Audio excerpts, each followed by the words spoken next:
ప్రతి మనిషి ఎదుట రెండు మార్గాలు ఉన్నాయి, 2 ways. ఒకటి విశాల మార్గం, 2 ఇరుకు మార్గం. Choice is yours.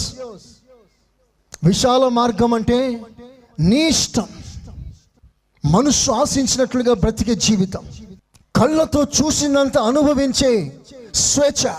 ఎక్కడికి వెళ్ళాలంటే అక్కడికి వెళ్ళిపోవాలి, నోరుందిదే కదా అని ఇష్టం వచ్చేట్లు మాట్లాడే జీవితం, ఏది పడితే అది చేయటానికి లైసెన్స్ కలిగిన జీవితం.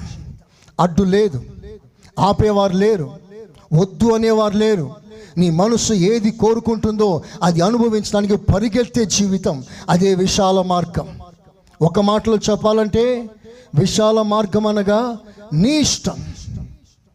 రెండవదిగా ఇరుకు మార్గం. ఇరుకు మార్గం అనగా దేవుని ఇష్టము. చప్పలు కొడతారా గట్టిగా? హల్లెలూయా.